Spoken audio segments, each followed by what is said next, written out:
안녕하십니까. 러펀드 이성수입니다. 자, 드디어 3월이 시작되고 따뜻한 봄이 다가오기 시작하고 있습니다. 오늘 같은 경우에는 대학생들은 개강을 하는 날이고, 그리고 뭐 초등학생이나 중학교, 고등학교 이런 학생들은 뭐 입학식을 하는 그러한 날이기도 하죠.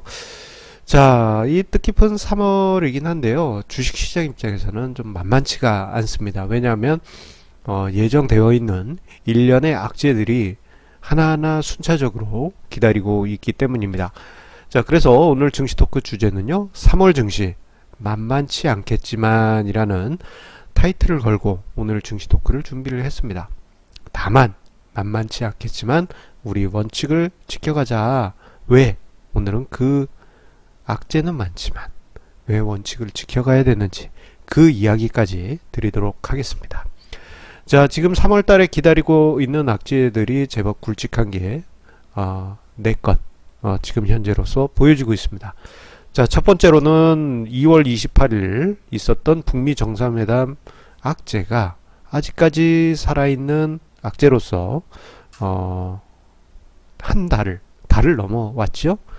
자, 2월 28일에는 뭐 북미 정상 간에 서명식도 없이 헤어지는 이런 분위기가 나타나면서, 야, 이거 옛날에 북한이 우리나라나 미국하고 협상할 때 이렇게 좀 흐지부지 끝나게 될 경우에는 북한이 극단적인 발언들을 하는데, 이러다 또 심각한 문제 퍼지는 거 아니냐 하면서 2월 28일에 소형주가 4% 넘게 하락하고 코스닥 시장이 2% 넘게 급락을 했습니다. 자, 언제 다시 북미 정상회담이 열릴지 모르지만 지금 분위기는 일단은 악재로서의 생명력을 가지고 있습니다. 자, 그리고 이건 두 번째로는요, MSCI 이머징 지수 관련한 악재가 지금 기다리고 있습니다. 2월 말에 MSCI 이머징 지수 내 중국 A 주식을 전체 스케줄의 20%까지 집행을 한다라는 결론이 나면서 요 이야기가 지난달 초부터 해서 계속 시장에 언급이 되었습니다. 그래서 이 이슈로 인해서 작년에도 자, 5% 집행할 때 시장의 부담이었는데 20%까지 늘리면 정말 큰 부담이 아니겠느냐. 그러한 시장 부담이 커지고 있습니다. 자, 5월과 8월에 저 20%까지의 자금을 집행할 텐데요. 자, 잠재적으로 시장의 악재인 것으로 보여지고 있고, 시장에서는 한국 증시에서 3 내지 4조 원의 매도 물량이 나올 것이다 라고 이야기가 나오고 있죠. 왜냐하면 중국 A 증시 비중을 높이게 되면 자연스럽게 MSCI 이머징 지수 내 한국 비중이 낮아지기 때문입니다. 자, 이 두 가지 스케줄은 눈에 보이는 악재예요. 가시적인 악재. 그런데 자, 이 밑에 악재는 아직 가변적인 변수입니다. 가변적. 자, 미중 무역 협상은 북미 정상회담하고 좀 많은 부분 엮이는 부분이 있습니다. 왜냐하면은 북미 정상회담에서 트럼프 대통령이 뒤돌아서 그냥 나간 셈이지 않습니까? 사인 안 할래 하고 나갔지 않습니까? 그런 것처럼 지금 미중 무역 협상이 뭐 잘 진행되는 듯 하지만 트럼프 대통령이 뒤돌아서 나가버릴 수도 있습니다. 자, 3월 말에 지금 3월 27일인가요? 미중 정상회담이 예정되어 있는데 이때 사인 안 하고 나가버릴 수도 있어요. 그러다 보니까 이게 지금까지는 분위기가 좋지만 가변적인 돌발 악재로 부상할 수도 있기 때문에 시장에서는 북미 정상회담에서 트럼프 대통령이 뒤돌아서서 나간 것에 대해서 우리나라 증시뿐만 아니라 전 세계 증시에서 미중 무역 협상에서도 저런 모습이 나올지도 모른다, 이러한 우려감을 가지게 된 것입니다. 가변적인 변수예요. 그리고 미국 금리 이슈가 있습니다. 자, 최근 들어서 미국 장기 금리가 튀어오르는 이런 모습이 나타나고 있어요. 자, 그리고 특히 미국 연준의 금리 인상 가능성을 보여주는 CME 시카고 상품거래소의 CME의 FOMC 카운트다운 그 페이지를 가보게 되면요. 자, 1월 초에는 미국 연준이 올해 연말 금리 인상 안 하고 오히려 인하할 확률이 있다라고 나왔었는데, 요즘에는 인하할 확률은 사라지고 한 번 정도 인상할 확률이 한 자릿수대 퍼센트, 대략 한 9% 되지 않느냐. 예, 지금 왔다 갔다 하고 있습니다. 자, 그러다 보니까 요 부분이 갑자기 시장의 악재가 될 수 있습니다. 왜냐면은 그 1월 이후 미국이 금리 인상 가능성이 사라졌다, 뭐 자산 축소 스케줄이 약간 미뤄졌다, 이런 분위기가 있다 보니까 글로벌 증시가 크게 반등을 했죠. 자, 그러다 보니까 또다시 미국에서의 금리 인상 가능성이 제기되고 조금씩 꿈틀꿈틀 살아나고 있고, 그게 미국의 장기 금리에서 일단 나타나고 있습니다. 3거래일 만에 10bp 0.1%포인트 상승했습니다. 자, 만약에 차후에 미국 10년 장기 국채 금리가 3%를 넘어갈 경우에는 작년에 10년 미국 T노트가 3% 넘어갔을 때 증시가 한 번씩 굵굵굵 했던 것 같은 그런 모습이 또 나타날 수도 있어요. 그래서 요 아래 두 변수들, 미중 무역 협상과 미국 금리 이슈는 가변적인 변수이기 때문에 계속 지켜보도록 하겠고요. 그리고 우리가 지금 눈에 보이는 요 두 변수, 북미 정상회담과 MSCI 이머징 악재, 요거를 한번 보도록 하겠습니다. 자, 그런데 북미 정상회담에서의 미합의, 이 악재가 생각보다는 약한 악재로 지금 해석이 되어지고 있습니다. 당장에 오늘 증시 제법 생각보다 강한 반등이 시장에서 나타나고 있는 것도 북미 정상회담 미합의가 이게 과거에 있었던 북한의 막가파식의 그러한 막장 드라마는 아닐 것이다, 그런 기대가 있기 때문이죠. 여러 가지 이유가 있습니다. 일단은 트럼프 대통령도 그렇고 북한 쪽도 그렇고 하노이에서 회담이 결렬될 후에 뭐 극단적인 발언이 없었어요. 트럼프 대통령은 뭐 김정은을 이렇게 띄워주면서 이야기를 계속했고, 북한 쪽에서도 예전에 비해서는 너무 순하게 뭐 불만을 토로하긴 하지만, 예전 같으면 뭐 세게 얘기하지 않습니까? 94년 같은 경우에는 뭐 서울 불바다 발언 나오기도 했었잖아요. 전혀 그런 거랑은 상상이 안 되게 유화적인 분위기였고, 그리고 그날 당일에 사라 샌더스 미국 대변인의 인스타그램에는 이런 사진이 올라왔습니다.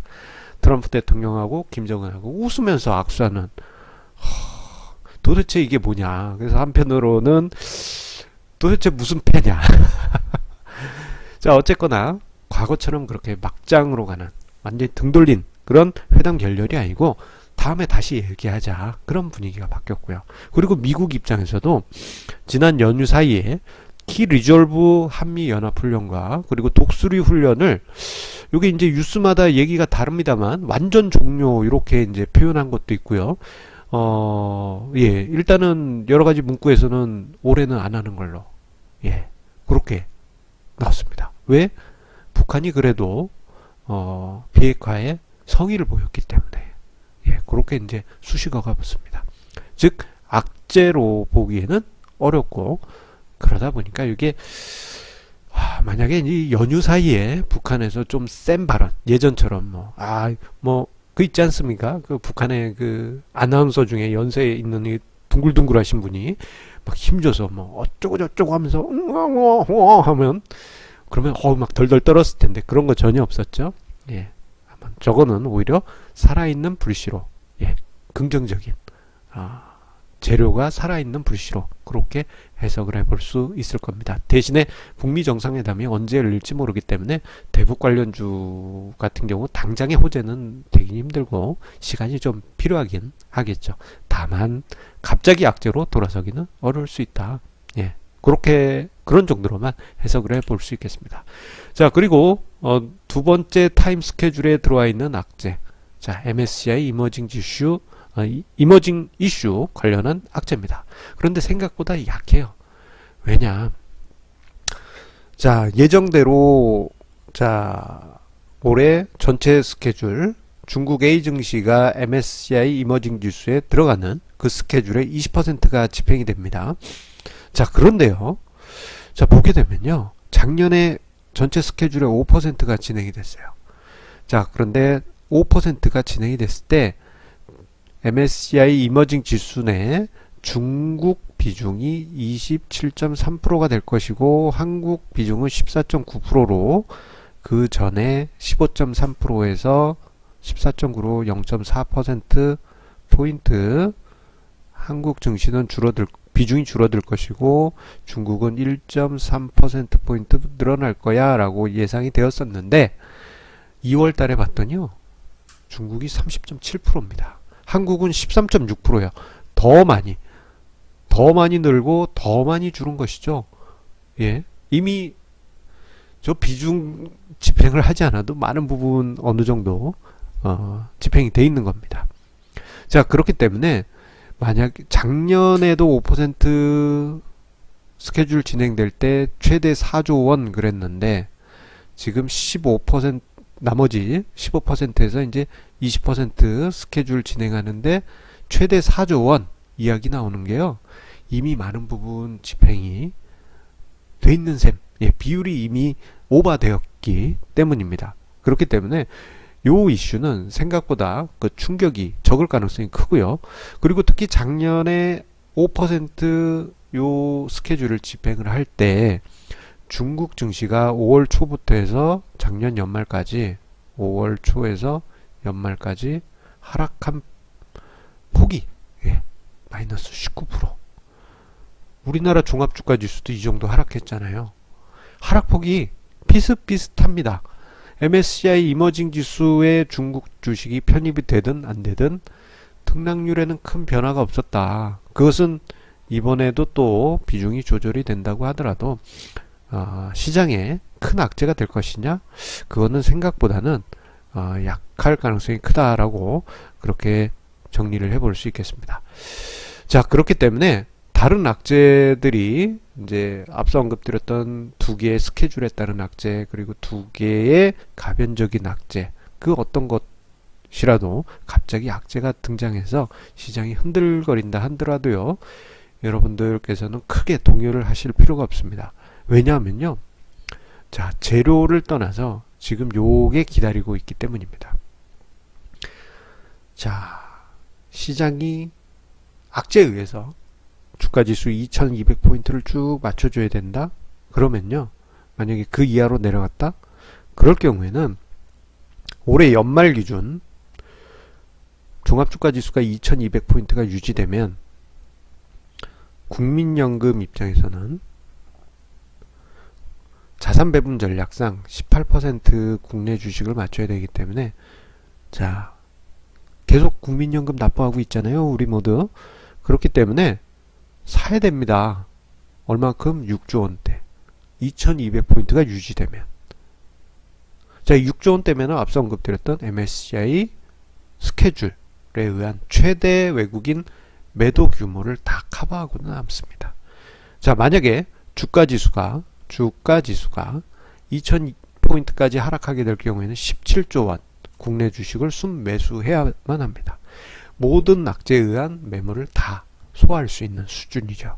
자, 이 이야기는 2월 25일에 증시토크 지난주죠? 예, 지난주 증시토크에서 이야기 드린 바 있습니다. 자, 그렇기 때문에 여기서 시장이 하락한다고 하더라도 예, 국내 주식을 사들이는 국민연금 뿐만 아니라 기타 연기금들의 자산배분 전략에 의해서 주식을 사야 되기 때문에 시장에서는 콘크리트 지지층이 밑에서 기다리고 있다. 그렇게 정리할 수 있겠습니다. 그렇기 때문에 3월에 앞서 언급드렸던 4가지 악재 뭐 거기 외에 또 예상치 않았던 악재가 등장하더라도 시장이 흔들린다 한들 투자 원칙 깨뜨리지 마시고 그 원칙을 공고히 지켜가셔야만 합니다. 앞서 언급드렸던 4가지 악재는 생각보다 힘이 약하고 돌발 악재가 발생한다 한들 연기금을 중심으로 한 국민연금을 중심으로 한 연기금들의 국내 주식 매수가 유입되면서 지수 낙폭은 제한적일 수밖에 없기 때문입니다. 자, 오늘 어펀드 증시 토크는 여기서 마치도록 하겠습니다. 우리 시청자님들의 구독, 좋아요 그리고 공유해 주시는 그 마음에 감사드리면서요. 자, 우리 시청자님들 성공투자 3월 달에는 힘차게 이어가시기를 기원드리겠습니다. 자, 그러면 내일도 좋은 주제로 증시 토크 찾아뵙도록 하겠고요. 그리고 조만간에 3월에 정기 세미나 스케줄 발표를 하도록 하겠습니다.